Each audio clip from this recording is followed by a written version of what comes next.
شنیدن کلمه نه برای همه آدما راحت نیست. گاهی اوقات قلبشون میشکنه، گاهی اوقات ناامید میشن، گاهی اوقات هم در کمال درک و شعور به این پاسخ نه احترام میذارن. اما در برخی موارد دیده شده که این یک کلمه ساده نه میتونه آدمها رو خیلی عصبانی کنه. اونقدر عصبانی که دست به جنایت بزنن.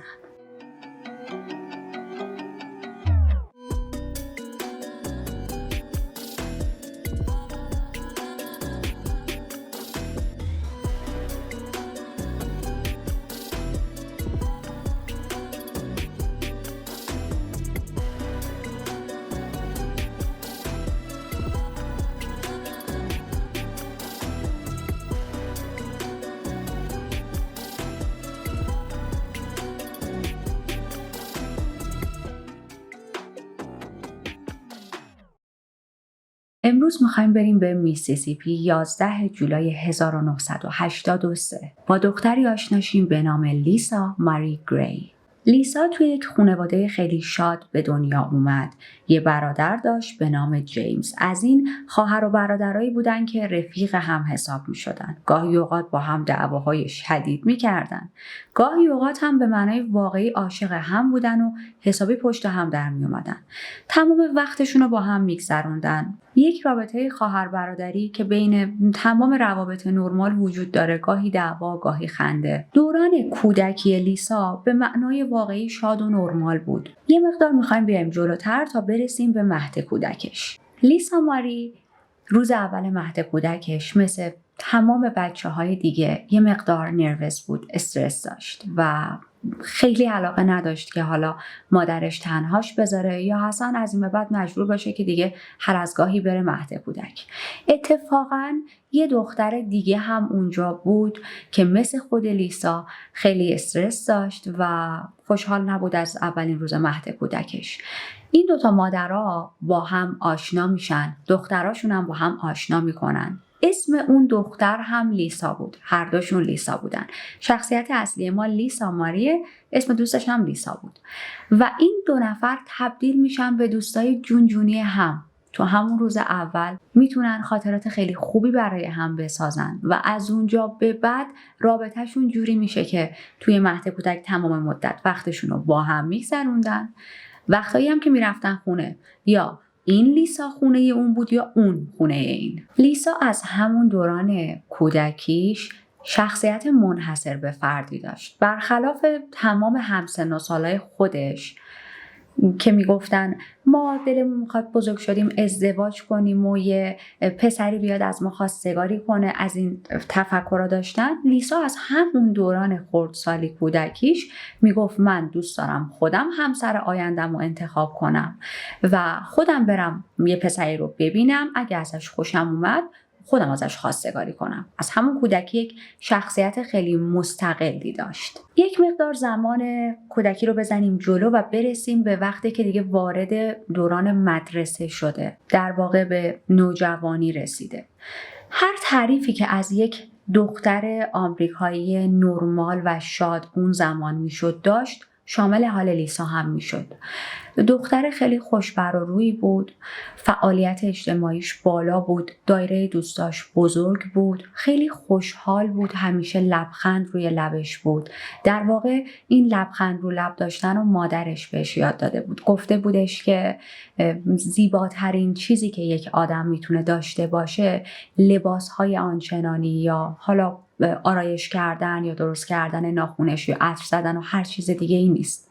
زیباترین چیز برای هر انسان لبخند روی لبشه و خب مجانی هم هست. هر موقع که خواستی زیبا به نظر بیای لبخند داشته باش. انقدر اینو از بچگی به لیسا میگه که لیسا هم همیشه خیلی خوشرو بود. از این آدمایی بود که همیشه در حال خندیدن یا لبخند زدنه. همونطوری که اشاره کردم توی دوران مدرسه‌اش، توی دوران دبیرستانش هم دایره دوستاش بزرگ بود و این به این معنا بودش که خیلی از دانش آموزا حساب می‌کردن روی لیسا. از اینایی نبود را بره بقیه رو مسخره کنه، اما اگر جایی یکی داشت برای یه بچه دیگه قلدری میکرد تو روش وای میستاد. به هیچ عنوان نمیتونست زورگویی رو قبول کنه و همیشه از بچه‌های دیگه، از دوستای دیگهش حمایت میکرد. خیلی هم مذهبی بود، نه مذهبی به اون صورتی که توی خیلی از کیس ها بررسی کردیم، مثلا حالا هم حالت خشک مذهب، اما هر هفته به کلیسا سر میزد. باورهای مذهبی اونقدر نداشت که این کارو نکنم گناهه، اون کارو نکنم گناهه. برعکس اتفاقا خیلی هم پارتی میرفت، میزد، میرقصید، دوستای دختر و پسر خودش رو داشت. اما خب توی فعالیت‌های مذهبی کلیسا هم داوطلبانه و خیلی پیگیرانه شرکت میکرد. همینطوری که بزرگتر میشد، شخصیت بانشات و خوشحالش هم بیشتر باهاش رشد میکرد. درسش خوب بود، میدونید یه تعادلی توی همه چیزش برقرار بود. به وقتش میرفت کلیسا، به وقتش درسش رو میخوند، به وقتش مهمونیش رو میرفت، به وقتش رفیق بازیش رو میکرد، به وقتش با خانواده‌اش تایم میگذروند. هیچ چیز آنورمالی توی زندگیش پیدا نمیشد. برعکس حالا خیلی از نوجوانهای دیگه که یک بحرانی توی دوران نوجوانیشون دارن، لیسا این چیزا رو نداشت. با خانواده‌اش مشکلی نداشت، توی مدرسه مشکلی نداشت. میگم همه چیزش انگار یک تعادل، یک بالانسی داشت. خیلی آرزو داشت که بزرگ شد بتونه معلم باشه، چون هم عاشق کودکان بود، هم عاشق تدریس کردن بود. میگه خب چه شغلی بهتر از این که من وقتی که فارغ التحصیل شدم بتونم معلم بچه‌های سال اولی بشم. وقتی که لیسا به سن 15-16 سالگی میرسه، دیگه خب حالا تا حد زیادی بزرگ شده بود، دیگه کودک نبود. برادرش هم همینطور. مادر و پدرش تصمیم میگیرن که از هم جداشن. یک طلاق خیلی نرمالی هم داشتن، توافقی از هم جدا میشن. اتفاقا مادرش بعد از چند وقت یک ازدواج مجددی میکنه. ناپدری لیسا آدم خوبی بود، مرد ساپورتیوی بود و لیسا با برادرش رو دوست داشت. یه جورایی مثل بچه‌های بیولوژیکال خودش باهاشون رفتار میکرد. دلیلی هم که لیسا تصمیم میگیره با مادرش زندگی کنه میزان صمیمیتش بود. با مادرش خیلی صمیمی بود. من وقتی داشتم زندگیش رو بررسی میکردم، مدل صمیمیتش با مادرش مدلی بود که من خودم با مادرم اینجوری صمیمیم. احتمالاً الانم داره، احتمالاً که نه 100% داره الان این ویدیو رو میبینه. های مامان. خیلی با هم رفیق بودن. یعنی لیسا همیشه میگفت رفیق اول من مادرمه. همیشه برای هم تعریف میکردن. هر وقت مشکلی پیش میومد تو زندگیشون به عنوان اولین نفر حامی میومدن و از همدیگه حمایت میکردن. حتی اگر کاری از دستشون بر نمی اومد تا اون مشکل رو حل کنن، حداقل همدردی میکردن برای هم. خیلی رابطه خوبی داشتن. دوست صمیمیشو که فراموش نکردید هم اسم خودش بود. همچنان با اون دوستش هم در ارتباط بود. خیلی هم با هم صمیمی بودن. اتفاقا دوستش هم خیلی ساپورتیو بود. مدام لیسا رو تشویق میکرد، حمایت میکرد. هر ایده یا باوری داشت لیسا میخواست در آینده بره سمت اون هدف، از طریق دوستش به شدت حمایت میشد. تمام اطرافیان لیسا باور داشتن که با این لایف استایلی که دارن از لیسا میبینن، با این پتانسیلی که توی مسائل داره، قطعاً یک آینده عالی و درخشان پیش روشه. ما الان رسیدیم به سال 2000. لیسا 17 ساله شده. تصمیم میگیره برای اینکه واسه دانشگاهش بتونه یک سیوینگی داشته باشه، یک پولی پس انداز کنه، مثل خیلی از نوجوانهای دیگه به صورت پاره وقت شروع کنه کار کردن. خب قانونی هم هستی که از یک سنی به بعد شما اجازه داری به صورت نیمه وقت مشغول کار شی. این ایده رو به خانواده‌اش میده. مادر و ناپدریش استقبال میکنن از اینکه لیسا اصرار داره رو پای خودش وایسه و نمیخواد حالا فقط توی مسائل مالی به خانواده‌اش تکیه کنه، چون حالا خانواده‌اش خیلی هم خانواده پولدار آنچنانی نبودن. وضعیت مالیشون معمولی بود. اما خب یک مقداری هم مثل هر پدر و مادر دیگه‌ای نگران دختر نوجوانشون بودن. باورشون این بود که دنیا جای خیلی امنی نیست، تو هم یک دختر نوجوانی و همیشه یه سری آدم عوضی و گرگ توی جامعه وجود دارن که میتونن به تو آسیب برسونن. یه مقدار درگیر این موضوع بودن که حالا لیسا کجا بره کار کنه، کجا کار نکنه، که عموی لیسا میاد پیشنهاد میده. میگه خب لیسا اگر دنبال کار میگرده چرا نیاد تو رستوران من کار کنه؟ عموی لیسا یک رستورانی داشت، از این رستوران‌های کنار جاده‌ای. یه حالتی بود که یه سری مشتریای ثابت داشت. خیلی از این مشتریای ثابت افرادی بودن که حالا راننده کامیون و اتوبوس و اینا بودن، از اونجا رد می‌شدن، وای می‌ایستادن یه غذایی می‌خوردن. خیلی رستوران بزرگی نبود ولی محیط امن و فرندلی داشت. خانواده لیسا قبول میکنن، میگن کجا امن‌تر از کار کردن تو پیش عمود. همین که ما خیالمون راحته، هم خودت خب طبیعتاً راحت تری. من گفتم رستوران عموش یه حالتی بود که راننده کامیونا یه وقت وای میستادن و غذا بخورن، نه که مثلا پاتوق باشه. بعضی رستورانا خیلی محیطشون بده به خاطر اینکه تو جاده است، اونقدر توی جاده نبود، یک مقدار میشد گفت خارج از شهره و اتفاقا خیلی محیطش محیط خانوادگی بود. چند هفته اول کار توی رستوران عموش خیلی عالی براش میگذره. خیلی سریع با تمام کارکنان میتونه ارتباط برقرار کنه، با همه آشنا میشه. کارکنای دیگه با لیسا خیلی راحت ارتباط برقرار میکنن و اونو یک دختر خیلی دوست داشتنی و خونگرم میدونستن.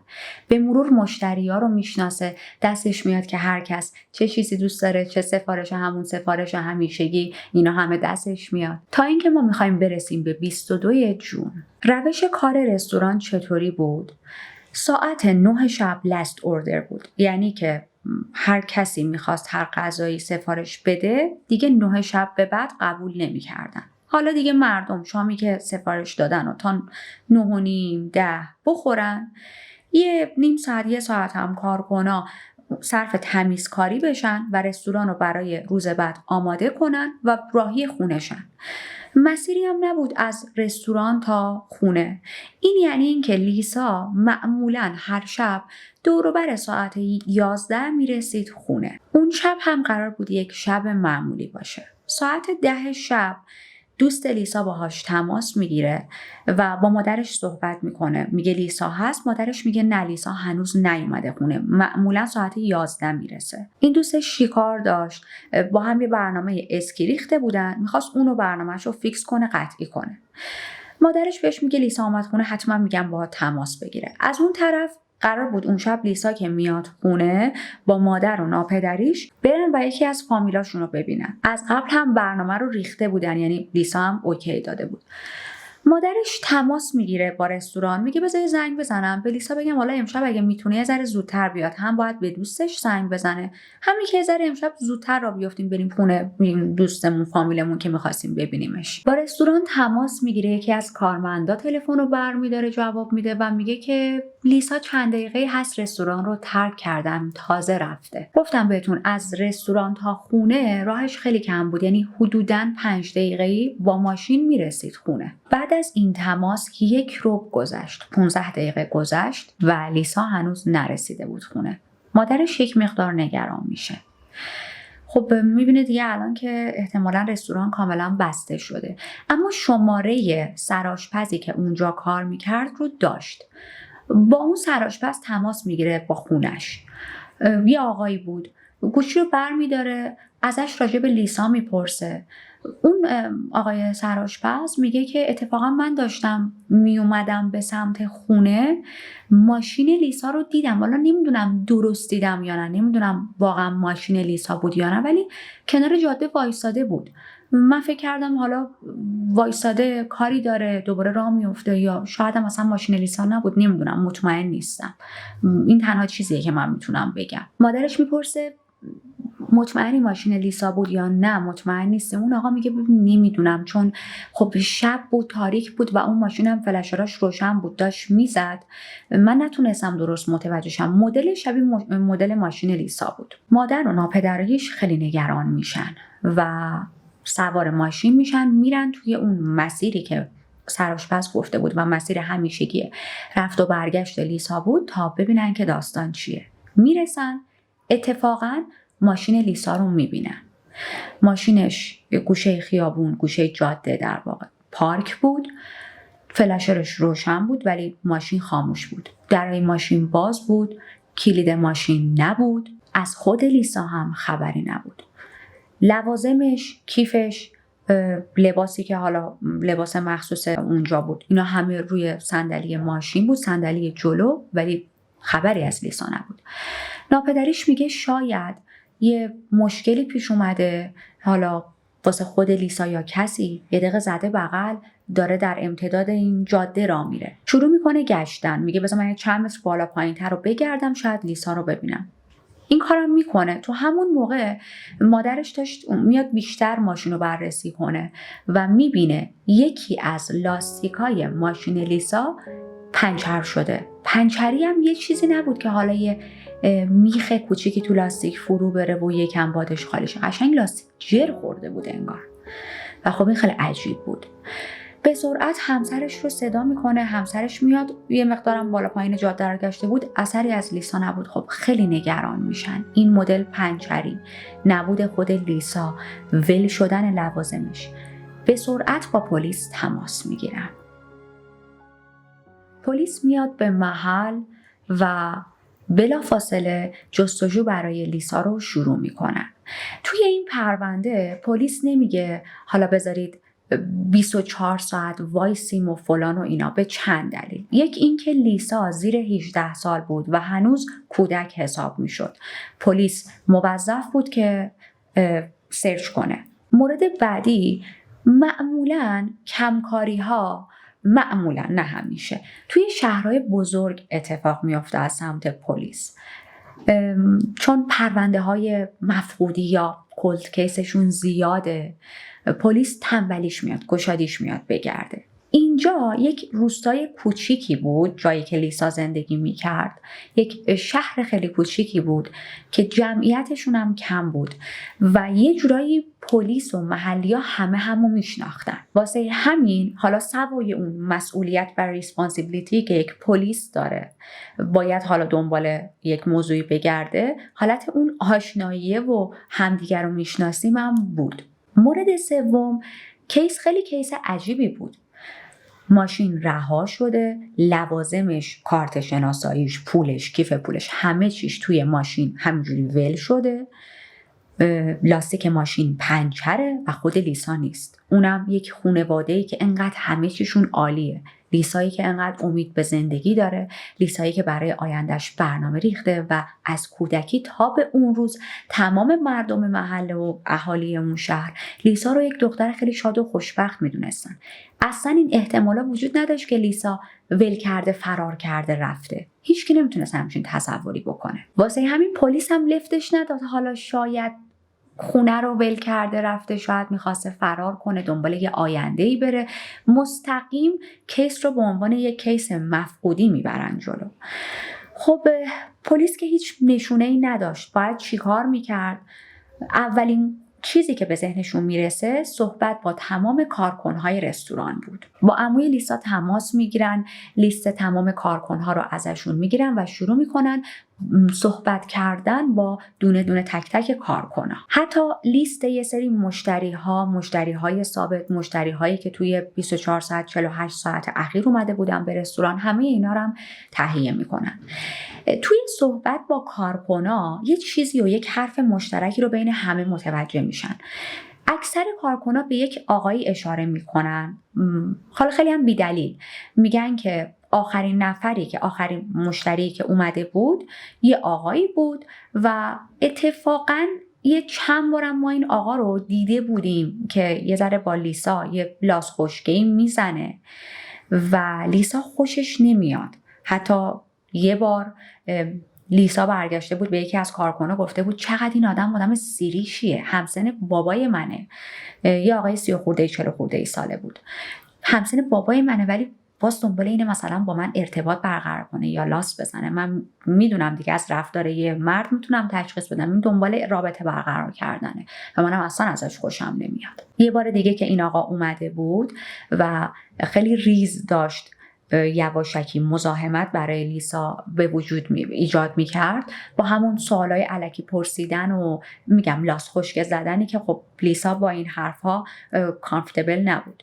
یکی از کارکنان بهش میگه میخوای اوردرشو من براش ببرم، میخوای دفعه دیگه اومد من ازش اوردر بگیرم اگر که داره تو رو اذیت میکنه. و لیسا در جواب به این همکارش گفته بود نه، من خودم این موضوع رو حل میکنم، اگر ببینم داره زیاده روی میکنه تو روش وای میستم. اون کارکنی که این اطلاعات رو به پلیس داده بود اسمش ریچارد بود. به ریچارد میگن این آقا رو میشناسی؟ میگه آره، اتفاقا توی مدرسه‌ای که مثلا مهد کودکی که 2 تا بچه هامون میرن ما همو دیدیم و من با این آقا آشنام. اسم این آقا توماس ادوین لادن بود، یک آقای 36 ساله متأهل با یک کودک خردسال. بارها و بارها دیده شده بود که اومده توی این رستوران و اتفاقا میشه گفت از مشتریهای ثابت بود. چیزی که یک مقدار برای خود پلیس عجیب بود رفتار اون شب این آقای توماس بود. چرا؟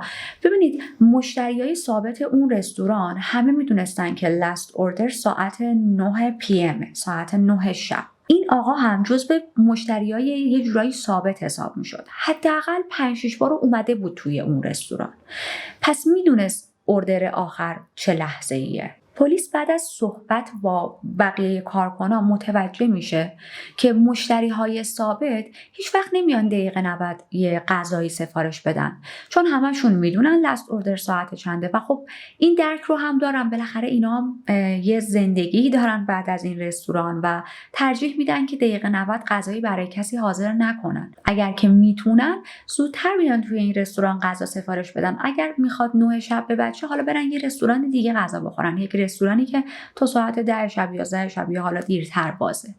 پس توماس اینو میدونست. عجیب بود که همون شبی که حالا لیسا گم شده این آقا هم اومده صاف موقعی که لاست اوردر تموم شده بود تایمش یه چیزبرگر سفارش داده و خب حالا اعضای توی آشپزخونم به خاطر اینکه این آدم مشتری ثابته و روش رو زمین نندازن با اکراه چیزبرگرش رو آماده کرده بودن و بهش داده بودن. اما خب توماس از یک خانواده محترم بود توی اون منطقه. گفتم بهتون همسر داشت، یک کودک خردسال داشت و از همه مهمتر توی آرمی بود.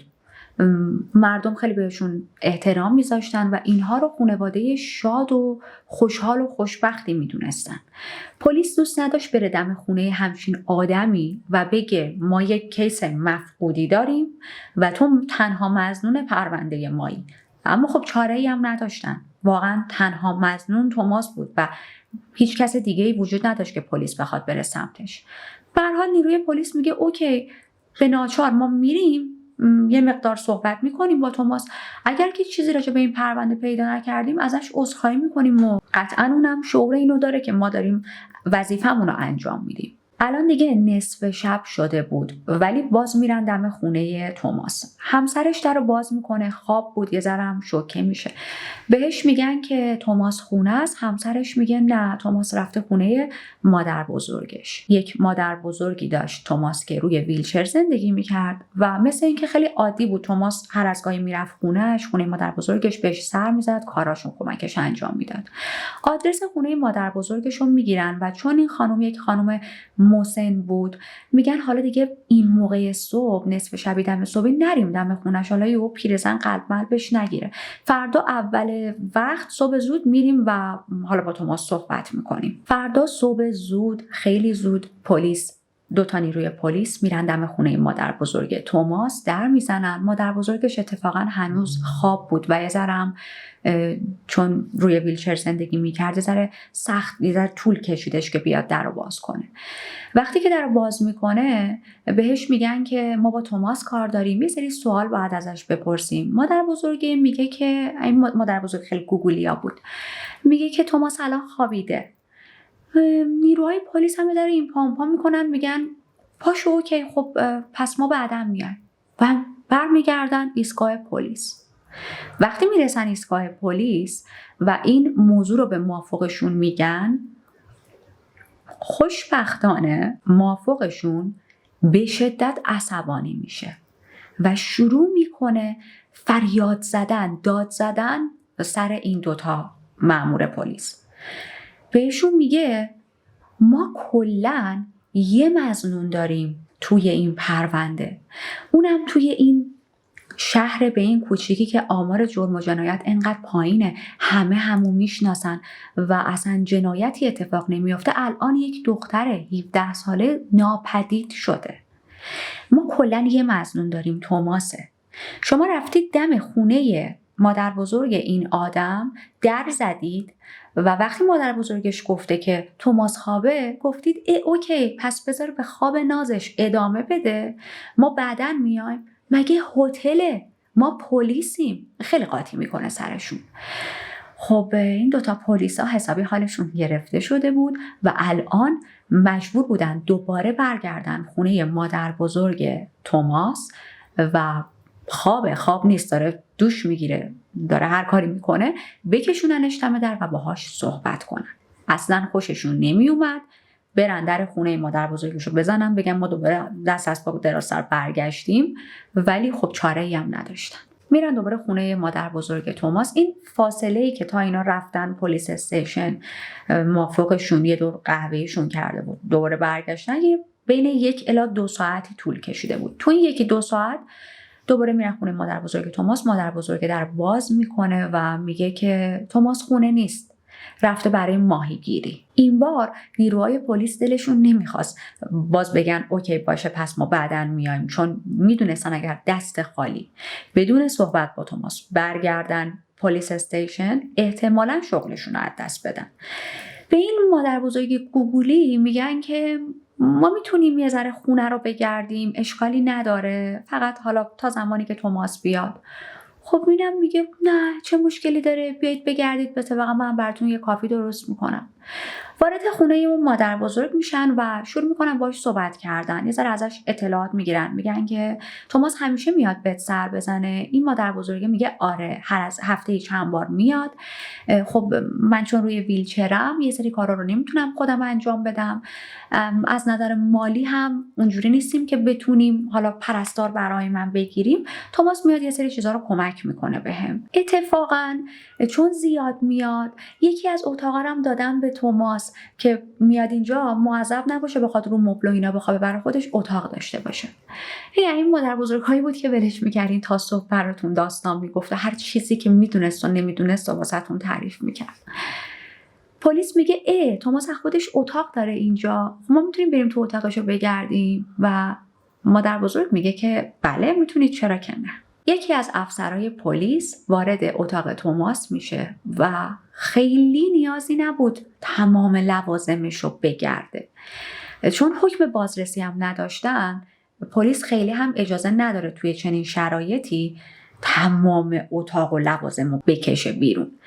تو همون نگاه‌های اولیه، گشتن‌های اولیه، یه چیز عجیبی پیدا میکنه. چشمش میخوره به یک شورت خونی، به یک لباسیر خونی که این شورت حالا سوای خونی بودنش، چیز عجیبش این بود که یک شورت زنونه بود. خب طبیعتاً شورت مادر بزرگه که نبود. به علاوه این که مادر بزرگش اصلا توی این سن پریودم نمیشه، شورت خونی چی کار میکنه تو اتاق توماس؟ بعد اصلا شورت مادر بزرگ توماس چرا باید تو اتاق توماس باشه؟ همین مدرک کافی بود تا به سرعت برگردن پلیس استیشن و حکم بازرسی خونه مادر بزرگ توماس، خونه توماس، ماشین توماس و ماشین مادر بزرگش رو بگیرن.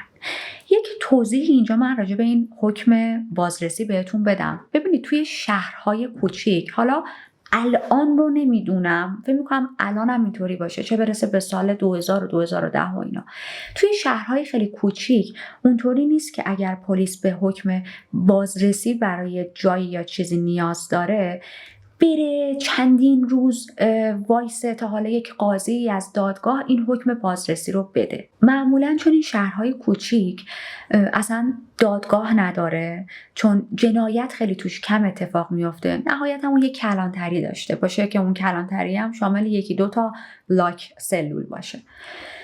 وقتی که پلیس مجبور میشه حکم بازرسی برای جایی بده، خود همون موافقی که توی پلیس استیشن هست، پلیس ارشد، این حکم رو امضا میکنه، مهر میزنه، یعنی به همین راحتی و به همین سرعت.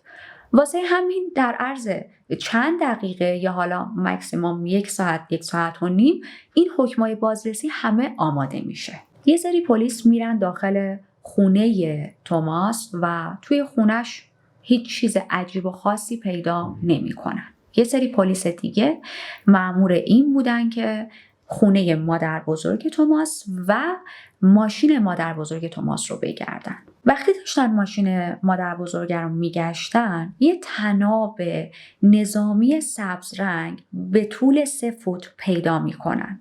یه گره خاصی داشت این طنابه، از این گره هایی نبود که ما معمولی میزنیم. میشه گفت به اصطلاح بهش میگن گره نظامی. گره هایی بود که توی آرمی به شما یاد میدن.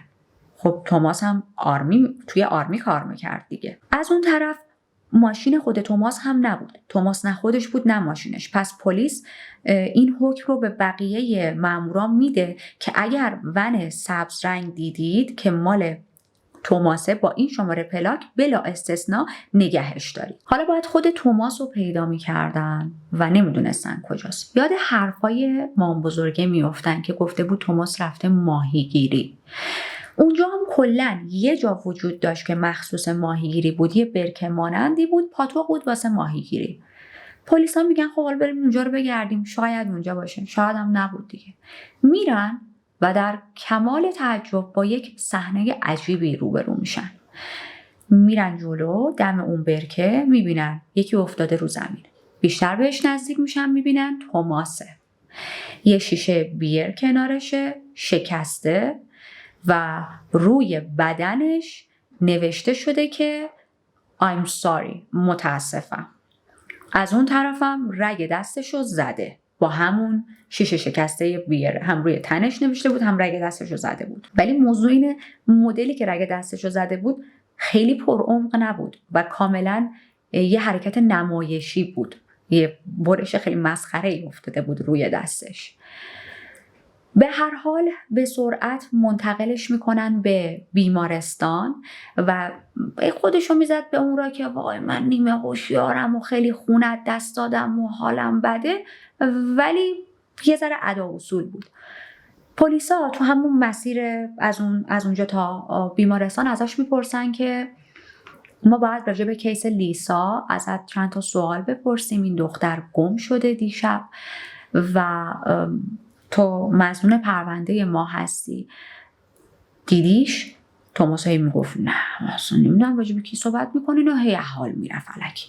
یه دوباره به هوش میومد ازش سوالا رو میپرسیدم، میگفت نه اصلا این آدمو تا حالا ندیدم، دوباره از حال میرفت. همینطوری که توماس رسیده الان به بیمارستان، نیروهای گشت یک خبری به بقیه پلیسا میدن، میگن ما ون توماس رو یه جا پیدا کردیم، کنار خیابون بود. اما یه کار عجیبی میکنن، به جای اینکه ونو همونجا بگردن هم تو دربسته با یدکش منتقلش میکنن به پلیس استیشن تا حالا اونجا بررسی شه.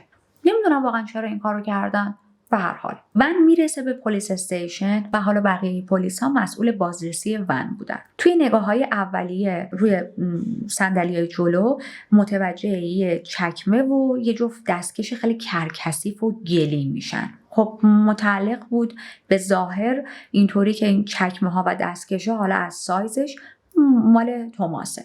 شروع میکنن صندلی عقب و گشتن. صندلی عقب تا شده بود، بلندش میکنن و با یک جسد روبرو میشن.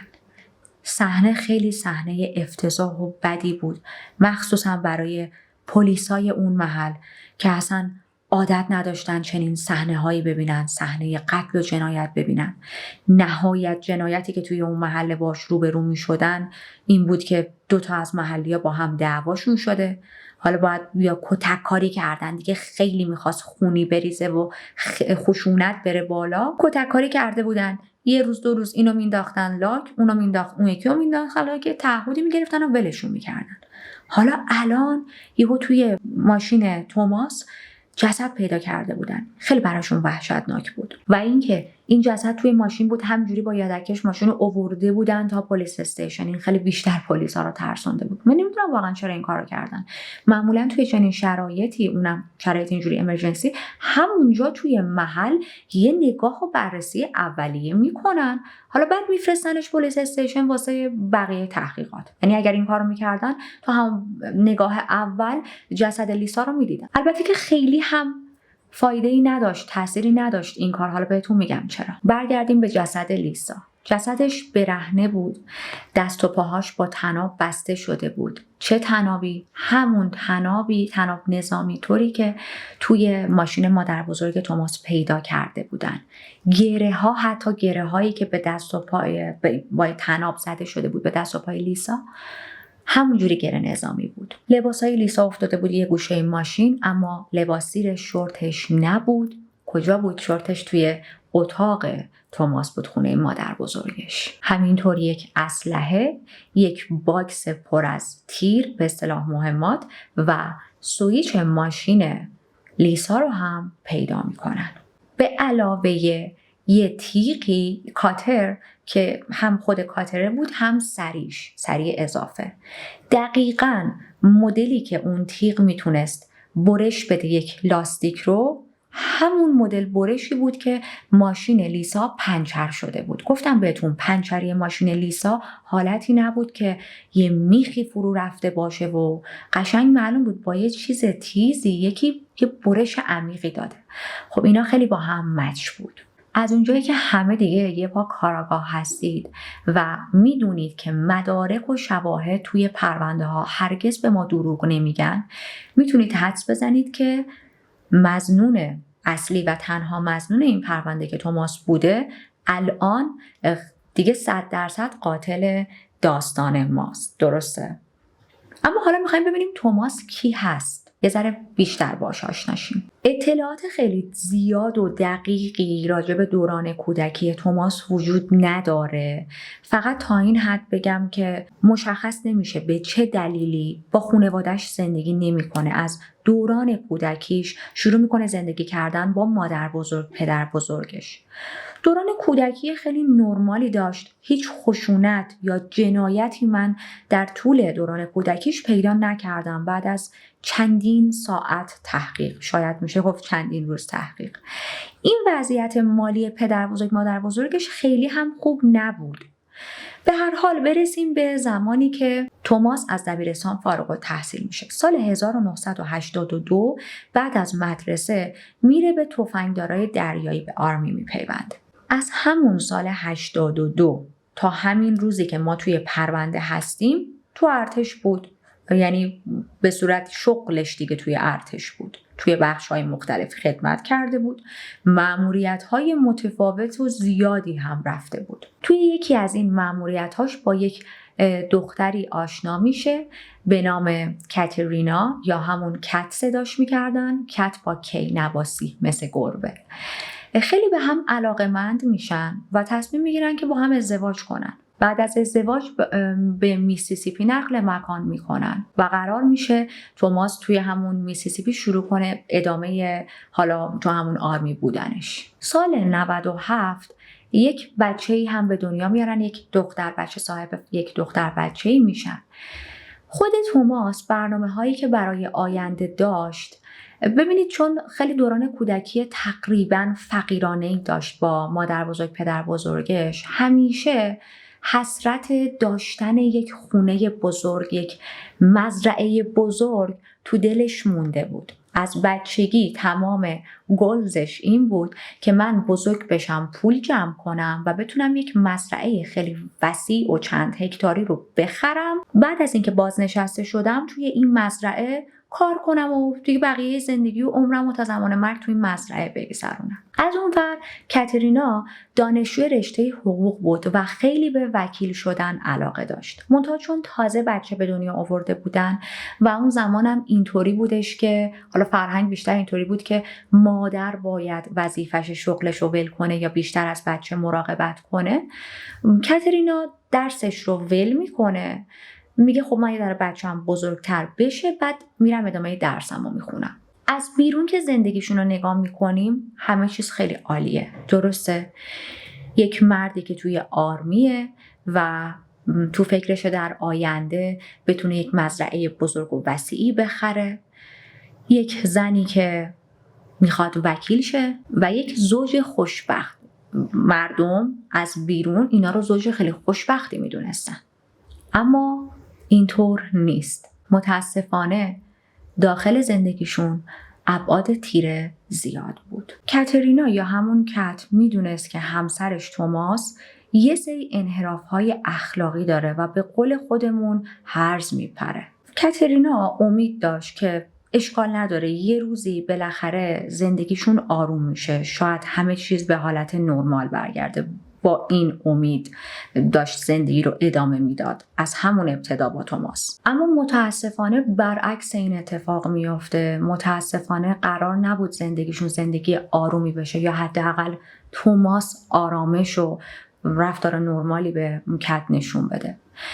یه بار توی یکی از جستجوهای اینترنتی متوجه میشه که توماس با زنهای دیگه توی پلتفرم ها و وبسایت های مختلف خیلی چت های سکسی داشته، به قول خودمون سکسینگ میکرده، سکس چت داشته و خب خیلی از این موضوع ناراحت میشه. وقتی که چتاشون هم میخونه میفهمه که او چه دل و قلوه‌ای به هم میدادن و میگرفتن و حالا سوای این درتی تاکی که داشتن خیلی هم خشن بود. یعنی متوجه میشه که همسرش حتی اون چتاشون خیلی گرایش داشت به این سکسای خشن. به سرعت وقتی همون شب توماس میرسه خونه بهش میگه من این گفتگوها و چت‌های جنسیت رو با زنای دیگه توی سایت‌های دیگه خوندم و خیلی ناراحتم، کلی گریه میکنه، خیلی دلش شکسته بود. توماس اون شب بهش قول میده که قول میدم دیگه این اتفاق نیفته، خیلی متاسفم، به من یه فرصت دیگه بده، من همه چیزو جبران میکنم. کت هم خیلی ساده قبول میکنه، اما طولی نمیکشه که توماس یادش میره چه قولی داده بود و دوباره برمیگرده به همون روال عادی خودش. رفتارهای فریک و بیمارگونه توماس برای کت حالا شروع میشه. خیلی کنترلگر شده بود. تو یه غلطی کردی یکی دیگر رو میخوای کنترل کنی. جالب. شروع میکنه بهش گیر دادن که حق نداری از خونه بری بیرون. ببینید یه جوری شده بود که کت حتی میخواست مثلا بره تا سوپرمارکت یه چیزی بخره، توماس نمیذاش بره، میگفت نه نمیخواد، بشین تو خونه. مشکل اصلی که بینشون بود سکس هایی بود که بینشون صورت می گرفت. در واقع سکس نبود. توماس به کت تجاوز می کرد. بعد از اینکه کت اون سکس چت ها رو پیدا کرده بود اصلا دوست نداشت دیگه با توماس ارتباط جنسی برقرار کنه، سکس داشته باشه. اما توماس اصلا اهمیت نمیداد و همیشه درخواست میکرد که من میخوام با هم سکس کنیم. اصلا کار نداشت که کت دلش نمیخواد، کت به هر دلیلی توی مودش نیست، علاقه‌ای نداره سکس کنه، کارشو انجام میداد، سکس میکرد. و خب سکسی که یک طرفه باشه اسمش تجاوز دیگه، هیچ ربطی نداره، هیچ فرقی نداره که شما با همسرت این کار رو انجام بدی، همسری که 50 ساله باهاش توی ارتباطی، یا با یک آدمی که 10 ثانیه است دیدیش. وقتی یک سکسی یک طرفه باشه و یکی دیگه علنا بگه نه نمیخوام این سکس رو انجام بدم و نفر دوم گوش نکنه و کار خودش رو بکنه، اسم این ریپ، تجاوز، تموم شد و رفت. این رو من برای دوستانی توضیح دادم که احتمالاً میخوان بیان کامنت بذارن اینا که زن و شوهر بودن پس ریپ نمیشه، چرا عزیزای من ریپ میشه. در واقع آدم‌ها یک مریج سرتیفیکیتی امضا میکنن که یه چیز قانونی از با هم بودنشون داشته باشن. این قرارداد برده‌گری نیست که شما برده داشته باشی و هر موقع دلت خواست بری سراغش تجاوز کنی بهش. این کاری بود که توماس داشت میکرد. بعد از یه مدتی کت میره به توماس میگه من نمیتونم این رفتارها رو تحمل کنم و فکر میکنم رابطه ما، زندگی ما به پایان رسیده. فکر میکنید توماس بهش چی میگه؟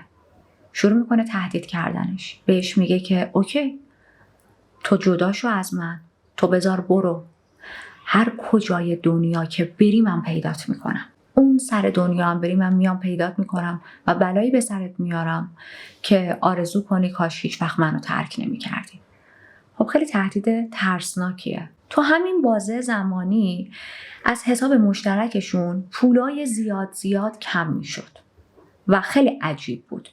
اما کت بعد یه مدت میفهمه که این پولا رو توماس داره برمیداره و خب طبیعتاً داره برای زنای دیگه توی سایت‌های دیگه خرج میکنه. حتی این موضوع هم به روی توماس میاره و توماس بهش میگه اشکالی نداره، پول خودم دوست دارم اینجوری خرج کنم، من هیچ ایرادی نمیبینم برم خرج زنای دیگه تو سایت‌های دیگه بکنم. یعنی دیگه خیلی پررو شده بود اون توماسی که بار اول وقتی کت به روش آورد که من سکس چتاتو دیدم و اینا، شروع کرد عذرخواهی کردن و نالیدن و من دیگه نمی‌کنم و به من یه فرصت دیگه بده، مرد. الان یک توماس خیلی گستاخی ما داریم میبینیم. موضوع این توماس علناً معتاد شده بود، اعتیاد پیدا کرده بود به دیدن ویدیوهای پورن و محتوای پورن. اونم نه فیلم‌های پورن خیلی معمولی، فیلم‌های پورن خشن، سکس‌های خشن. کت علنا داشت زندگی و ازدواجش رو از هم پاشیده میدید، ولی خب کاری هم نمیتونست بکنه. نمیتونست این وضعیت رو تحمل کنه. نمیتونست بذاره بره چون از توماس میترسید. حالا الان تا حد زیادی با شخصیت توماس، با زندگی شخصیش و همه چیز آشنا شدید. دوباره برگردیم به جسد لیسا. جسد رو میبرن برای کالبد شکافی. علت مرگ رو خفگی اعلام کرده بودن. خفگی با دست، خفگی که یعنی دستی و یه دست افتاده دور گردنش و فشار داده، انقدر فشار اومده به گردنش که خفه شده. توی بررسی‌های بعدی بازرسا یه دوربین فیلمبرداری هم پیدا کردن. خب این دوربین رو با نوارایی که داشت میبرن به پلیس استیشن و یه سری پلیس رو مسئول این میذارن که فیلم ها رو بررسی کنن. این فیلم ها واقعا افتضاح بود. توی این تیپ ها یک مردی رو داشتن میدیدن که در حال شکنجه، تجاوز جنسی و خفه کردن لیسا بود. قیافه لیسا کاملا مشخص بود، همون لباس ها هم تنش بود، همون لباس هایی که پیدا کرده بودن، اما قیافه اون مرد معلوم نبود، پشتش به دوربین بود. به هر حال موضوعی که اینجا بود، اون مرد هم از نظر قد و هیکلی خیلی تو ابعاد توماس بود، همین که صداش دقیقاً صدای خود توماس بود. خب مگه چند تا مرد توی شهر وجود داره که هم هیکل توماس باشه خیلی تصادفی، هم صداش مو نزنه با صدای توماس، همین که مثلا اومده باشه ون توماس رو دزدیده باشه توش به لیسا ریپ کرده باشه؟ نمیشه که، اصلا جور در نمیاد این تئوری. تیپ بعدی رو که پلیسا میذارن، تیپ اول تموم میشه، تیپ بعدی مشخص میشه که الان دیگه لیسا توی اون تیپ مرده و توماس در حال تجاوز به جسد لیساست، یعنی همچنان دست بر نداشته بود. این تجاوزهایی که انجام میداد توی این تیپ ها برخیش با آلت جنسی خودش بود، برخی از ریپ ها رو با اشیای مختلف انجام داده بود. توی پرونده نگفتن چه اشیایی، اینو ذکر نکرده بودن، خیلی هم حالا چیز مهمی نیست، فقط در همین حد ما میدونیم که این اشیای استانداردی نبودن، مثلا سکس توی نبودن و همین باعث خونریزی شدید لیسا شده بود. گفتم بهتون لباساش خونی بود و همینطور شورتش هم خونی بود. این خونریزی یک خونریزی طبیعی نبود. مورد ناراحت کننده دیگه‌ای که توی تیپا خیلی اذیت میکرد بیننده رو که پلیسا بودن، سوای تمام این چیزایی که براتون تعریف کردم، حرفهایی بود که توماس داشت به لیسا میزد. خب لیسا تا اون لحظه با کسی سکس نداشت و توماس مدام توی این ویدیوها داشت به لیسا طعنه میزد که خاک تو سره، تو تا حالا با کسی سکس نداشتی، توهین میکرد، مسخرش میکرد، یه سری حرفایی میزد که حالا من خیلی نمیتونم توی این ویدیو بگم، فقط تا همین حد بدونید که خیلی داشت بابت این موضوع تحقیر میکرد لیسا رو، حرفای اصلا جالب و قشنگی هم نمیزد. بعد از بررسی دی ان ای کاملا دی ان ای توماس روی جسد لیسا وجود داشت. حالا دیگه هیچ جای فراری نبود، پلیس دستش پر از مدرک بود و توماس رو تو همون بیمارستان دستگیر میکنن. این رو هم بهتون بگم، اون پلیسای بیچاره که نشستن وظیفه‌شون این بود که این تیپ‌ها رو ببینن، تا مدت‌ها روانشون به هم ریخته بود. یه کیس دیگه هم ما با هم بررسی کردیم، اونم همینطوری بود. پلیسای یه سری تیپ خیلی افتضاح پیدا میکنن، اگه یادتون باشه. برای دوستانی که تازه وارد چنل شدن و این کیس رو ندیدن، کیس نامبر 15 اسم پرونده کشف قتل‌های زنجیره‌ای توسط شرکت مایکروسافت. توی اون کیس هم مثل همین کیس پلیسا وقتی تیپ‌ها رو بررسی میکنن خیلی روانشون به هم میریزه. توی این پرونده هم همینطور بود. تا مدت‌ها مجبور میشن که برن برای روانکاوی پیش مشاور، مخصوصا اینکه گفتم توی اون شهر اصلا عادت نداشتن به دیدن چنین جنایاتی. در ادامه جستجوها توی خونه مادر بزرگ توماس، خونه مادر بزرگش پشتش یه جنگلی بود، یعنی میخورد به جنگل. نه خیلی دورتر از خونه مادر بزرگش، همون یه ذره چند متر اونورتر نزدیک جنگل، پلیس یه قبر پیدا میکنه، یک قبری که کنده شده بود، آماده بود و خیلی برای پلیس این عجیب بود. خب اون قبر رو قطعا توماس کنده بود، مادر بزرگش که نمیتونست بکنه، برای اینکه بیاد جسد لیسا رو اونجا دفن کنه. خیلی این برای پلیس عجیب بود و سوال که خب چرا این کارو نکرده بود؟ تو که قبر رو کندی، چرا جسد رو ول کرده بودی همونجور به حال خودش و رفته بودی خونه گرفته بودی خوابیده بودی؟ خبر دستگیری توماس به سرعت توی شهر میپیچه، همسرش هم متوجه میشه. حالا دیگه خیالش راحت شده بود، یه نفس عمیقی میکشه که این آدم متجاوز، این همسر متجاوزم بالاخره دستگیر شده.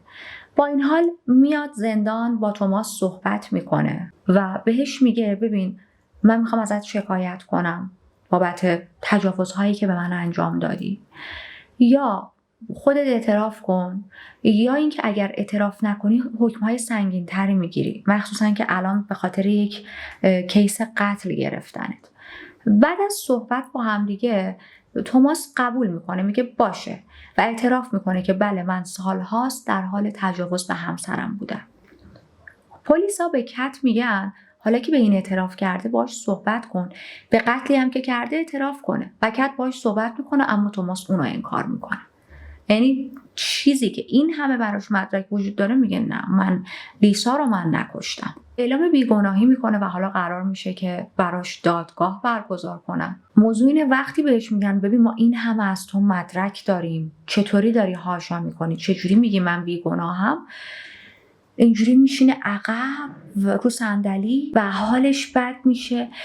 وای من اصلا یادم نمیاد من چطور این کارا رو کردم، من هیچ مموری ندارم از این اتفاقا، از اون شب هر چی فکر میکنم اصلا یادم نمیاد اون شب کجا بودم، چیکار کردم، چه برسه به این که قتل و تجاوز انجام داده باشم. فیلم بازی کردنهای همیشگی که تو پرونده ها شاهدش هستیم. اما خب داستانو تعریف میکنه که اون شب اصلا چه اتفاقی افتاده بود و ما حالا میخوایم برگردیم به همون شبی که لیسا گم میشه، ببینیم اصلا چی شده. روز جمعه لیسای 17 ساله بعد از تموم شدن شیفتش توی رستوران از عموش و بقیه اعضا خداحافظی میکنه، میره به سمت خونه. یک جاده تاریک و باریکی رو که میگم روستا بودن دیگه، یک جاده قشنگ روستایی رو باید رانندگی میکرد تا برسه خونه. تو همون جاده متوجه میشه که لاستیک ماشینش پنچر شده، خیلی بدجور ماشین داره راه میره. خب میزنه کنار تا لاستیک رو بررسی کنه و میبینه بله پنچر شده، اونم چه پنچری. متاسفانه لوازمی که بتونه باهاش پنچرگیری انجام بده نداشت و داشت به خودش فکر میکرد چیکار کنم چیکار نکنم. یهو بعد از چند دقیقه توماس رو میبینه. توماس وای میسته، بهش میگه که مشکلی پیش اومده و لیسا میگه آره من ماشینم پنچر شده، لوازمم همراه هم نیست بتونم پنچری رو بگیرم. توماس با افتخار بهش میگه نگران نباش، من از تفنگدارای دریاییم و پنچر به شوخی و مثلا حالا حالت شوخی پنچرگیریم هم عالیه، من اوکی میکنم لاستیک تو اصلا دنبالی. شروع میکنه لوازم تعویض لاستیک و پنچرگیری و اینا رو آماده کردن. همینطوری که داشت تظاهر میکرد من دارم پنچری ماشینتون میگیرم، ما میدونیم خب داره وقت میکشه دیگه. شروع میکنه گپ زدن با لیسا، یه سری اطلاعات خیلی کم راجع به خودش میده و از لیسا میپرسه که تو در چه حالی؟ تو چی کار میکنی؟ لیسا میگه که من هنوز مشغول درس خوندنم. توماس بهش میگه دوست داری وقتی که درس تموم شد وارد آرمی شی؟ و لیسا میگه نه، واقعیت من خیلی تو فکر جوین شدم به آرمی نیستم، من تو فکر اینم که معلم شم بعد از اینکه درسم تموم شد. توماس یهو وای میسه، میگه که چی؟ دوست نداری وارد آرمی شی؟ یعنی همین کانورسیشن ساده. و لیسا میگه نه، علاقه ای ندارم. توماس به شدت عصبانی میشه، به لیسا حمله میکنه، دست و پاشو از پشت میبنده و پرتش میکنه توی ون رو میبره به یکی از خونه های مادر بزرگش 2 خونه داشت. یه خونه‌ای که توش زندگی میکرد، یه خونه دیگه هم داشت که الاناً متروکه شده بود دیگه، حالا همجوری مونده بود اونجا تا بعداً بفروشنش یا هرچی. میبره ون رو توی اون لوکیشن و دیگه ادامه ماجرا همونطوری که میدونیم بارها به لیسا تجاوز میکنه، مورد آزار و اذیت قرارش میده، ازش محتوا سازی میکنه و در نهایت این دختر رو خفه میکنه و به قتل میرسونه. طبق تحقیقات پزشکی قانونی لیسا هلوهوش ساعت 2:30 صبح جونش رو از دست داده بود. یعنی این بازه زمانی همون تایمیه که پلیس تازه میخواد بره دم خونه توماس و از همسرش کت بپرسه که توماس خونه هست یا نه. اینجا دیگه لیسا خفه شده، مرده. برای همین بهتون گفتم حالا ونو مثلا همونجا تو خیابون چک میکردن یا برده بودن پلیس استیشن خیلی تفاوتی نداشت.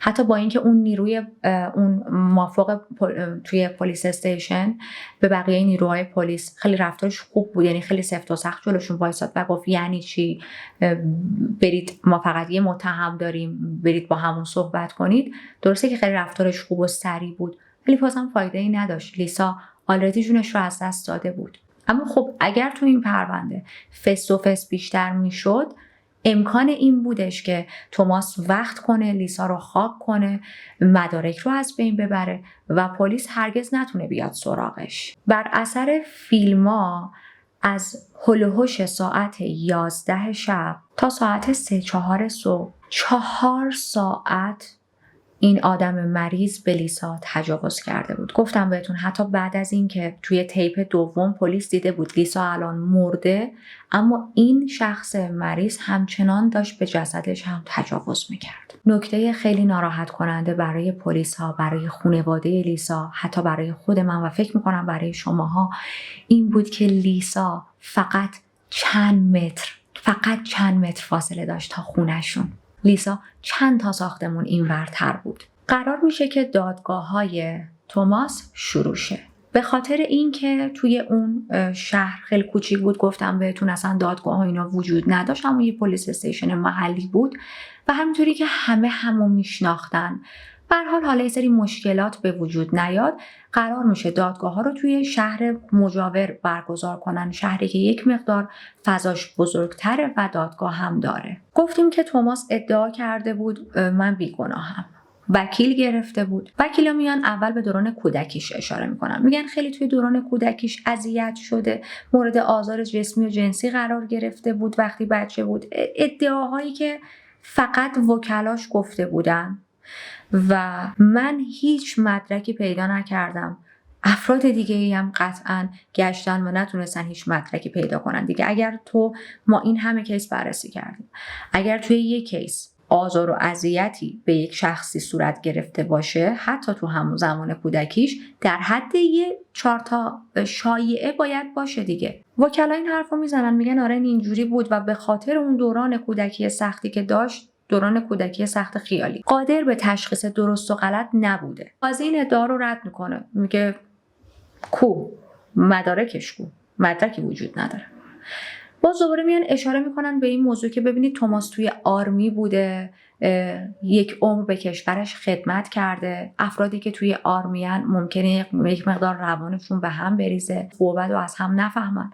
اما خب دادستانی حرف دیگه ای میزنه، میگه اتفاقا برعکس، شما به عنوان آرمی ریسپانسیبیلیتی بیشتر نسبت به بقیه مردم جامعه.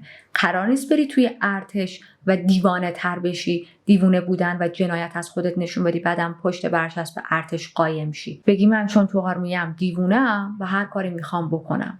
اشخاصی که توی یک بخش دولتی هستن، به خصوص آرمی و ارتش، باید امین مردم باشن. مردم وقتی این آدم‌ها رو میبینن باید احساس امنیت و آرامش کنن، نه اینکه تو زدی یک دختر 17 ساله‌ای رو انقدر بدجور کشتی، اینجوری تجاوز کردی، ازش محتوا سازی هم کردی و حالا بعدم بگی من تو آرمی بودم و اینا. خب این ادعا هم از سمت وکلاش به شدت رد میشه. باز دوباره وکلاش میگن این آدم یه سری اختلالات روانی داره، نگاه کنید اصلا اون شب و حادثه رو یادش نمیاد.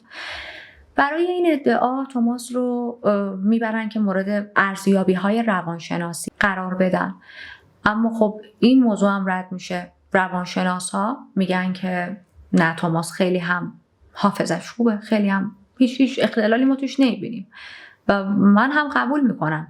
یه آدمی که تمام لحظه های زندگیشون مو به مو یادش بوده تا به اینجا و حافظش مثل ساعت کار میکرده، هیچ وقت نه سابقه مصرف مثلا قرص هایی که برای اعصاب و روانه داشته، نه تا به حال توی زندگیش زمان از دستش در رفته چنین چیزهایی از خودش نشون داده، یهو فراموشی گرفته. خب این مقدار منطقی نیست. آخرین تیری که میزنن، میگن حالا شاید این تیره بخوره به سنگ توی تاریکی، میگن موکل ما توی شرایط درستی ازش بازجویی نشده، حقوقش رو نمیدونسته و اصلا در جریان نبوده که حرفایی که داره میزنه، اعترافهایی که داره میکنه ممکنه به ضررش باشه وقتی وکلاش حضور نداشتن. خب تیپ هایی که وجود داشت رو بررسی میکنن، بازجویی ها رو همه رو چک میکنن و میبینن نخیر، اینطور هم نبوده. پلیس ها مو به مو حقوقش رو براش خوندن، همه چی رو بهش گفتن. حتی توماس توی تیپ ها گفته بود که بله، تایید کرده بود که من میدونم با در نظر گرفتن تمام شرایط دارم اعتراف میکنم، حتی اگر اینم بهش گفته بودن که ممکنه اعترافات تو برات حکم اعدام رو در پیش داشته باشه ها، ممکنه جونت به خطر، یعنی جونت رو از دست بدی، و توماس تأکید کرده بود توی این تیپ ها، گفته بود بله میدونم، من در کمال آگاهی با این چیزا دارم شهادت میدم. خب پس وکلا دستشون دیگه به این موضوع هم بند نبود، این هم میره کنار. حالا دادستانی بر اساس مدارک و شواهدی که پیدا کرده بود و صحبت‌های خود توماس و کلاً تمام پرونده کتاب اونجا به دست آورده بود، میاد و اصل داستان رو توی دادگاه ارائه میده. داستانی که دادستانی میگه رو من الان دارم بهتون میگم. دادستانی میگه توماس از مدت‌ها قبل تو فکر لیسا بود، چندین و چند بار رفته بود، توی رستوران براش خیلی ریز مزاحمت به وجود آورده بود و رد شدن از لیسا دیده بود، یعنی دیده بود لیسا بهش محل نمیده. از خیلی قبل‌تر تو فکر این بود که یه جوری لیسا رو بتونه به دست بیاره. اینجا کارکنای توی رستوران هم میان شهادت میدن این چیزا رو. برای همین اون شب تصمیم میگیره حالا که لیسا باهاش بهش پا نمیده، به قول خودمون، یه جور دیگه وارد عمل شه. قبل از اینکه رستوران کامل بسته شه، میره با اون کاتر لاستیک ماشین لیسا رو پنچر میکنه، بعد میره تو رستوران، با اینکه زمان لاست اوردر گذشته بود، یه چیز برگر سفارش میده، میره مشغول خوردنش میشه و همینطور حواسش هم به لیسا بود. لیسا رو میبینه که سوار ماشینش شده، راه افتاده، لیسا رو دنبال میکنه و وقتی که متوجه میشه لیسا زده کنار، به صورت یک قهرمان میره جلو و ادامه ماجرا که ما میدونیم چی شده و من میتونم تو پنچری ماشینت کمکت کنم، پنچری که اصلا خودش به وجود آورده بود. یه نکته خیلی دارک و ناراحت کننده اینجا وجود داشت که کت، همسر توماس، بر علیه شهادت میده. خود توماس همچنان داشت میگفت من که اصلا اینا رو یادم نیست. اون شب زنگ میزنه به همسرش زمانی که دیگه لیسا رو دستگیر کرده بود و برده بود توی اون خونه متروکه مادر بزرگش. زنگ میزنه به همسرش و بهش میگه که آره فلزر با بد و بیرا فلان فلان شده، میدونی الان میخوام چی کار کنم؟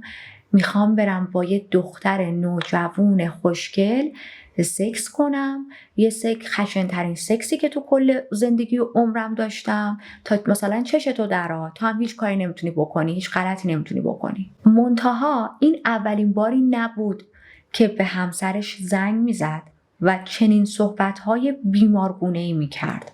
اولین بارش نبود. بارها پیش اومده بود. قبل از اینکه حالا یک خیانتی کنه یا اصلا خیلی وقتا بی‌دلیل با همسرش تماس میگرفت، این درتی تاکا رو انجام میداد، حرفای واقعا چرک میزد به همسرش و زورش هم میکرد که تو باید تا انتها پشت تلفن وایسی و حرفای منو گوش کنی. اگه گوشی رو قطع کنی بیام خونه حالتو میگیرم. برای همین همسرش فکر میکنه داره دروغ میگه یا حالا واقعا با یه کسی آشنا شده میخواد بره یه سکسی بکنه، زنگ زده به من اینجوری بگه مثلا لج منو در بیاره. این حرف رو جدی نمیگیره، چون برای بار چندم بود که توماس همچین حرفایی میزد، با این تفاوت که این بار واقعا داشت جدی میگفت. به جز لیسا که اینجا قربانیه، من در طول پرونده خیلی دلم برای کت هم سوخت. ببینید کت هم اینجا قربانیه. فرض کنید خیلی ترسناکه، شما یک کودک خردسال، یک دختر بچه 3 ساله دارید از همچین آدم مریضی، با همچین آدم مریضی در واقع، و نه راه پس دارید نه راه پیش، هیچ کاری نمیتونید بکنید، نه میتونید زندگی رو ول کنید، نه میتونید ادامه بدید، چون پیش خودتون مدام فکر میکنید این آدمی که با منی که زنش هم این کارا رو میکنه، خب طبیعتاً برای اینکه به من آسیب برسونه ممکنه با بچه‌م هم یه کاری بکنه. میدونید چون آدمای سایکوپت واقعا وقتی براشون مهم نیست طرف مقابلشون یک بزرگسال یا یک کودک خردسال، روانی بودنشون رو نشون میدن. دادستان وقتی که میرسه به اینجای پرونده و میگه که یعنی این سوال پرسیده میشه، این حرف در واقع زده میشه که اصلا دلیل این عصبانیت و خشمگینی توماس چی بود، خیلی برای همه عجیب بود و میگه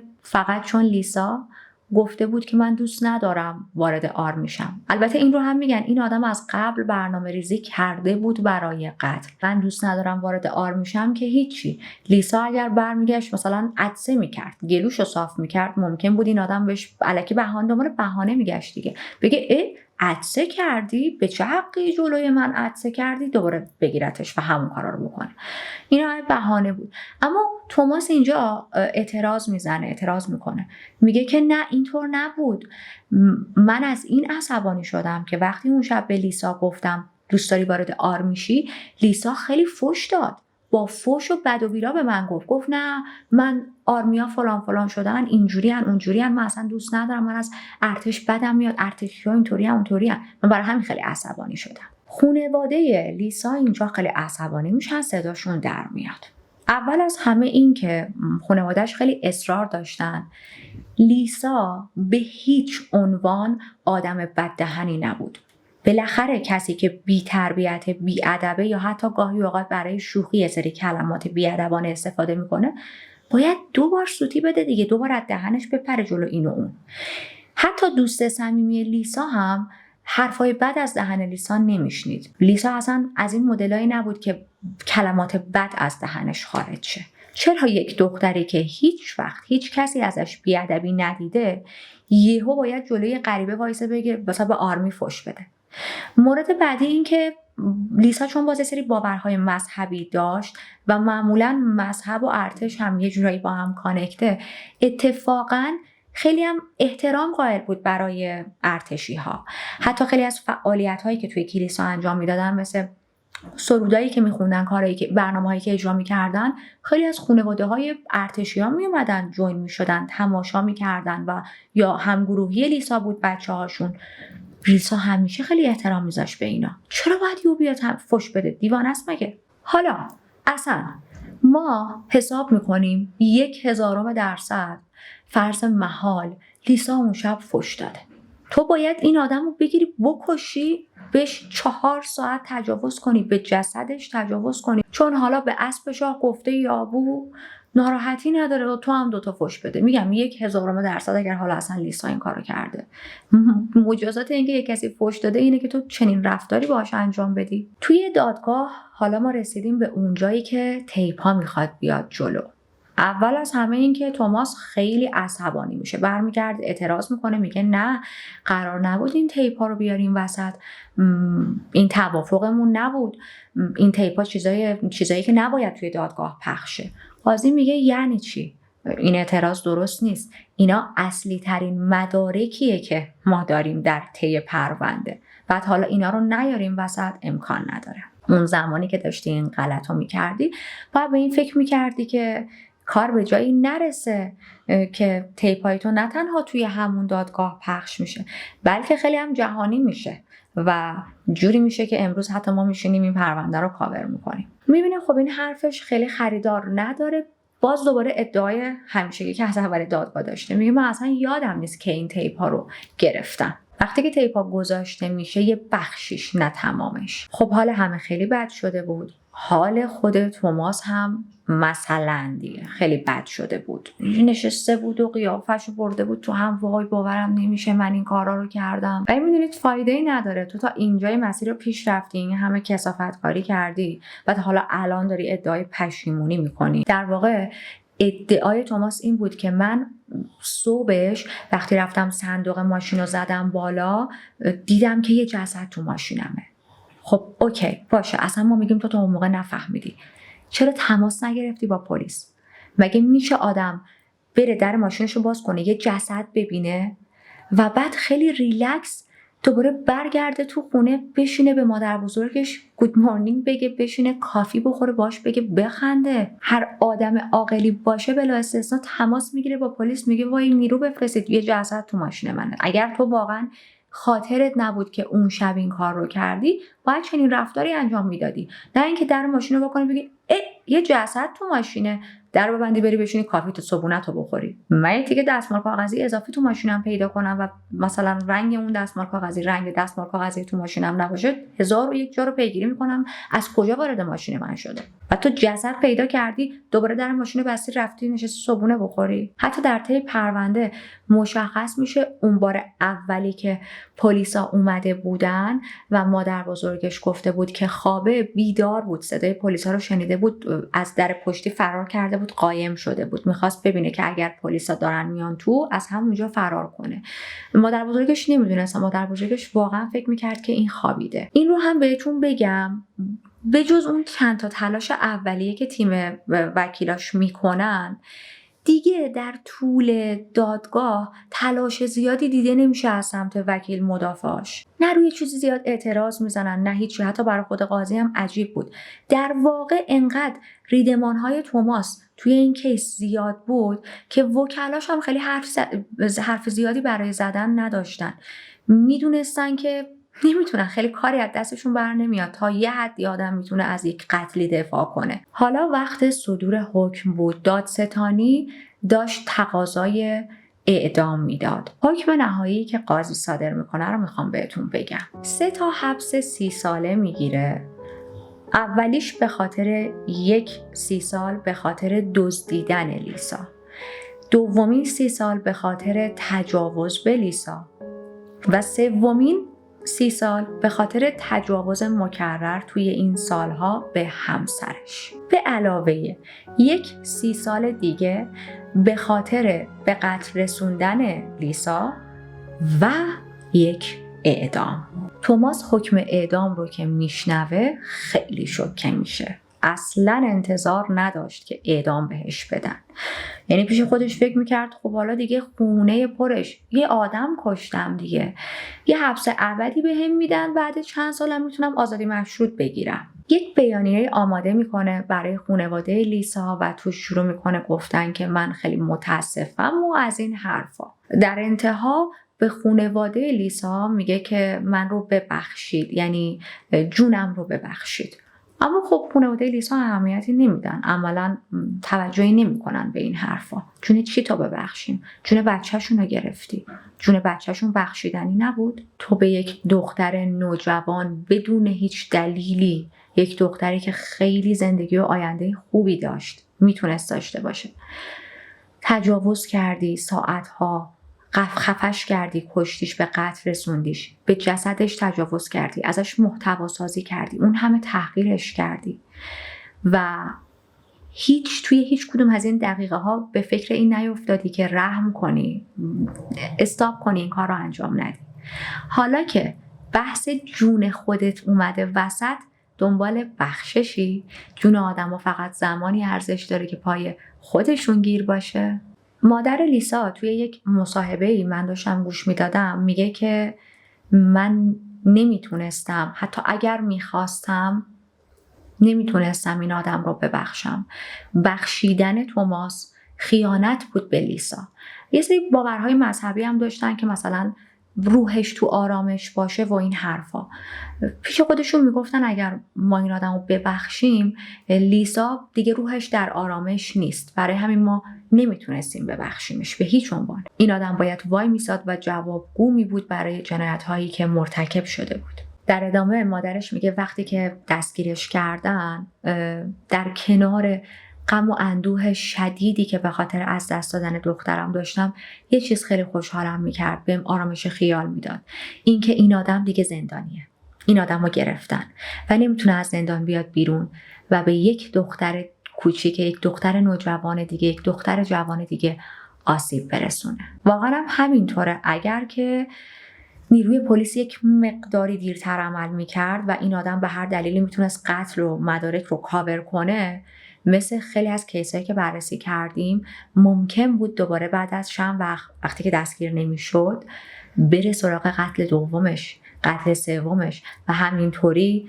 تبدیل بشه به یک قاتل زنجیره‌ای، چون از نظر من کاملا پتانسیل اینو داشت. چند بار تا تایمی که میخواست اعدامش نزدیک بود، توی زندان بود، درخواست تجدید نظر میده، هر بار درخواستش رد میشه. توماس 21 سال رو توی زندان گذروند در انتظار اینکه بالاخره یک روزی میخوان جونش رو بگیرن، میخوان باز هم اعدامش کنن. بارها و بارها توی زندان به قاضی نامه نوشت، تلاش کرد با روزنامه‌نگارها و خبرنگارها صحبت کنه، اما هیچ تأثیری توی حکمش به وجود نیامد، هیچ اتفاقی نیفتاد. و خیلی جالبه، میگفت اعدام بازم عادلانه نیست.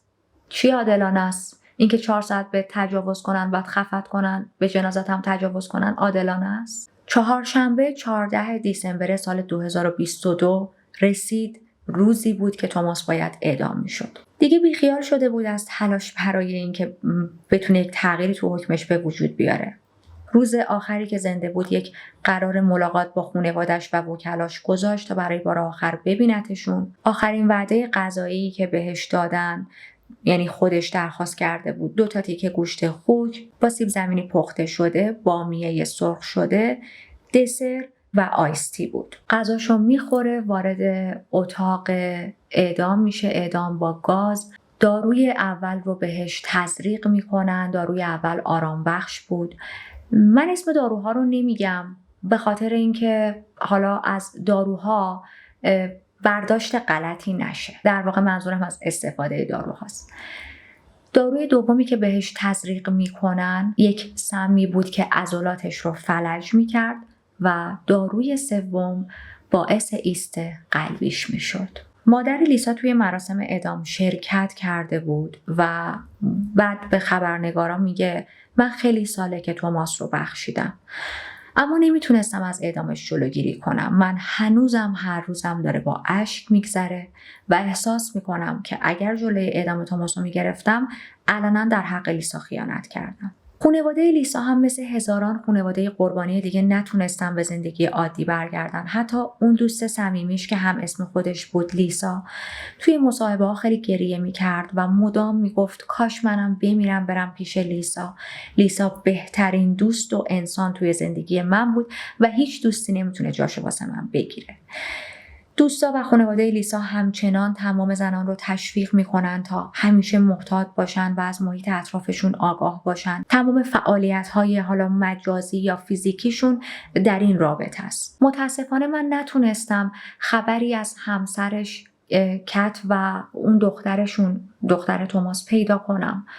هیچ خبری وجود نداشت. امیدوارم هر جا هستن تونسته باشن به یک زندگی نرمالی برگشته باشن، مخصوصا دخترش. کلا خیلی سخت آدم پدرش یه قاتل باشه به نظر من، اونم یه همچین قتلی بدونی پدرت به یک دختری مثل خودت اینجوری تجاوز کرده و به قتل رسوندتش. درسته که در انتها عدالت برقرار شد برای لیسا، اما خب از تلخی داستان چیزی کم نمیکنه. اون چیزی که مهمه اینه که این دختر یک آینده خیلی درخشانی داشت و توسط یک آدم بیمار این فرصت زندگی کردن ازش گرفته شده بود. من وقتی داشتم راجع به این کیس تحقیق میکردم، اونجایی که همیشه ابعاد روانشناسی کیس ها رو هم بررسی میکنم، این کیس هم شامل همین موضوع بود. مقاله یک روانشناسی رو میخوندم، یه جای چیزی رو نوشته بود، حالا این چیزی که گفته فکت نیست، یعنی در حد نظری است. گفته بودش که ما آدم ها، بازم میگم نظری است، فکر نکنید مشخص چقدر این حرف صحت داره. گفته بود ما آدم ها در طول زندگیمون، طولی که زندگی میکنیم، حدود 30 الی 40 بار با قاتل ها روبرو میشیم یا توی یک محیط مشترک قرار میگیریم و خیلی به نظر من اگر این واقعیت داشته باشه واقعا ترسناکه. داستان لیسا به من این رو یاد داد که زندگی خیلی میتونه کوتاه‌تر از اون چیزی باشه که آدم تصورشو داره. یک دختری که زندگیش عالی بود، هیچ مشکل و ایرادی توی زندگیش دیده نمیشد و حالا اینجوری جونشو گرفته بودن. یک کیس دیگه هم با هم بررسی کردیم، یوتیوبر قاتل، کیس شماره 24. اون کیس هم خیلی منو ناراحت کرد. همینطوری زندگی کسی که داره زندگیشو میکنه و یهو خب یه اتفاقی براش میفته. اگر که ندیدید دعوتتون میکنم اون ویدیو رو هم ببینید. کیس امروز من رو خیلی یاد اون کیس انداخت. به هر حال پرونده امروز به پایان رسید. تا جایی که من تحقیق کردم هیچ فیلم یا کتابی در رابطه با این کیس ساخته نشده، نوشته نشده. حالا تا به امروز که ما سال 2024 شاید بعداً فیلم بسازن یا حتی کتاب راجبش بنویسن. ممنون که با من همراه بودید. یادتون باشه دیگه منتظر کامنتاتون هستم. حتی اگر همه رو پاسخ ندم، همه رو میخونم. ممنونم از تمام حمایت هاتون، لایک ها، کامنت ها و خوش آمد میگم. اینو باید اول ویدیو میگفتم، فراموش کردم. خوش آمد میگم به اعضای جدید. امیدوارم روند چنل رو دوست داشته باشید و همیشه همراه هم بمونید. تا پرونده بعدی مراقب خودتون باشید. زود میبینمتون.